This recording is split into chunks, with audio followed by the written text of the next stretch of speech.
The Chronicon. Part 1.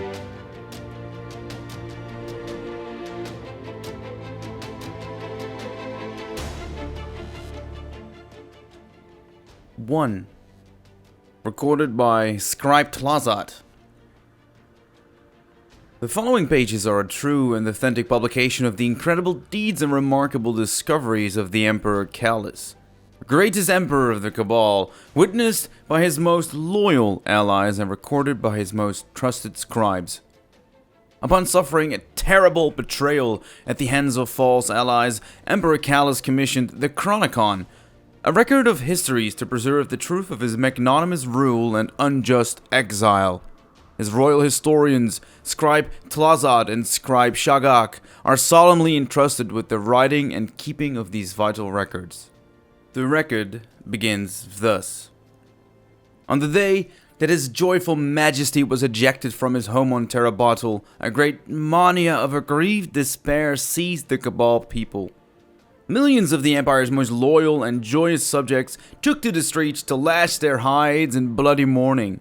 The planet heaved and shook with a bereavement so mighty that the usurpers conceded they could not kill an emperor so beloved. In this way, the emperor was placed upon a great prison ship called the Leviathan and set on an unchangeable course away from his homeworld. "I am the last and greatest emperor of the Cabal," said the emperor to his attendants on the eve of his exile. "My empire, built on joy and abundance, has been usurped by traitors who worship only war and brutality. They will destroy what I have built, and my cherished people will know only suffering under their fear-fisted rule. I vow to one day return to this place to bring ease and abundance to our people. Until then, I proclaim a new era of history and future. This era will not be defined by the censors and book burnings of my enemies, but instead by the golden knowledge of life's most toothsome sweetmeats, happiness and power. I will lavish this knowledge unto all who prove themselves worthy of my true counsel, and united in love, we will grow fat with jubilation. Let my Chronicon be a shining beacon of truth in an age muddied by lies." Entry 578, recorded by Scribe Tlazat.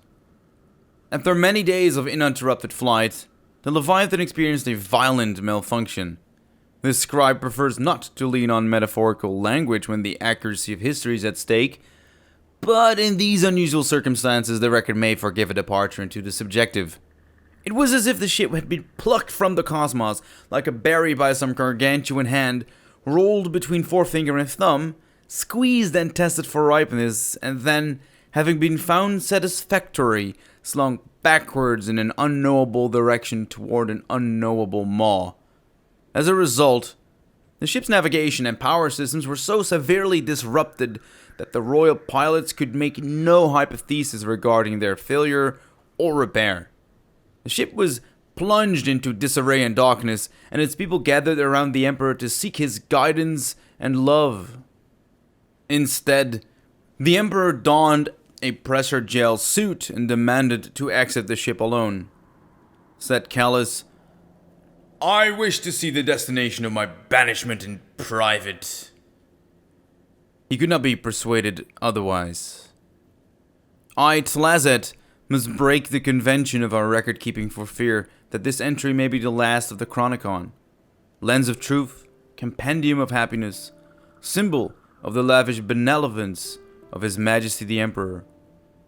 2 hours have passed since the Emperor exited his ship, and we are buffeted by intermittent tremors, which is strong enough to dash even the steadiest guards against the walls. Shagak and several dozen others have been knocked unconscious. Zozan, the Emperor's dearest confidante since his exile, complains of a mounting pressure in his skull.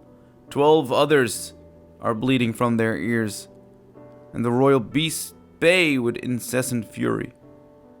I am no longer able to transcribe my hand, I shall write with my mind until I am incapacitated. We are afraid.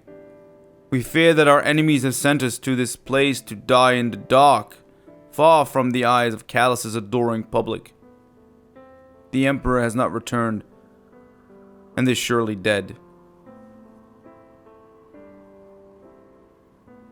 Entry 579, recorded by Scribe Tlazat. After 12 hours of violent tremors, the Emperor returned. His behavior was erratic, and it appeared from his speech that he had suffered hallucinations outside the ship. A royal mechanic identified a malfunction in the pressure gauge of the Emperor's suit, perhaps explaining his change in demeanor, though it was incredible that his suit, or he himself, should be at all intact after 12 hours in these unfathomable conditions. Upon returning, and with the look of mania in his eyes, the Emperor proclaimed the following: "We have come upon the end of the world, and I've stared into its expanse.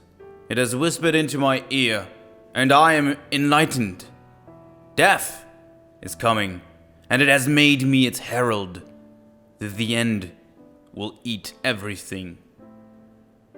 Here, the Emperor gave a great sigh, as if a weight was lifted off him. "And when nothing matters, what's left? Joy, comfort, freedom. The true freedom of pursuing pleasure for pleasure's sake, because it pleases you, because you desire it. I knew this during my rule, and I'd forgotten it during my exile. I shall not forget it again." The Emperor was encouraged by his advisors and myself to rest, in case the bizarre behavior was a passing sickness of the mind. Before he retired to his observation room, the Emperor described his encounter in detail. Zozan offered to me this bizarre retelling. "Outside the ship, the Emperor looked over the edge of the universe and saw nothing. That is, it wasn't that he saw nothing unusual, but he saw nothing. The absence of light, dark, life, death, the absence of anything, even of absence itself. And out of the nothing, there came whispering in a dark language, which filled his head so loud that he forgot for a moment his own language, and suddenly the nothingness dispersed to show something, which was a fleet of foreign ships. He saw next the destruction of a great many worlds and creatures, including all his enemies and himself, and he saw the rot and fragmentation of his own corpse and skeleton. And last, before he was released, the whispers grew louder and granted him the honor of spreading the news of the end." Entry 602, recorded by Scribe Shagak. Whereas the writings of Scribe Tlazat reveal the treasonous mistrust for our great Emperor, and whereas his treacherous actions resulted in a falseness writ into our records unknowingly, therefore the Scribe Shagak shall rightly replace him as royal historian, alongside Scribe Ixold, by order of the Emperor himself. Let the truth alone shine through these records, and not personal bias or failure. The following corrections to the record must be observed. 1. The Great Revelation was not an hallucination induced by a malfunctioning suit, and such a suggestion is akin to treason, punishable with death by boiling. 2. The expansion of the prison ship Leviathan into the Great Palace of Pleasure was an edict supported by all of Callus's loyalists, save for the traitor Tlazat. And 3. The shadows of the Eclipse, the Sindhu and the Ogborn represent its greatest, most skilled of their kind, hand-picked by Callus himself, and were chosen not for any petty or personal aim, but a greater cosmic need, to help our great Emperor usher in the end of times. The Emperor Callus, last and greatest Emperor of the Cabal, the chief gift giver, the good host with a generous banquet, the Prince of Mirth and the Lord of Laughter, spake thus of his shadows, with love shining in his sparkling black eyes.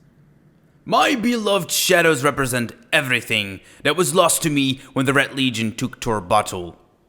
They are the epitome of the empire I built. They are each the perfect specimen from their homeworlds, living in the fullest version of their lives because they are the fullest version of their very species. They are everything I need to reclaim what was taken from me, and they are the ones I want by my side as I prepare this world for its end.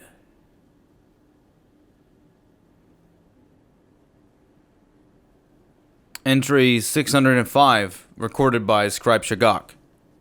After the fall of his shadows, the great Emperor Callus, master of celebrations, patron of festivity, stood in the throne room of his great ship. The Golden King's shining, mottled brow was furrowed with a deep melancholy, and the beauty of his face was marred by a frown.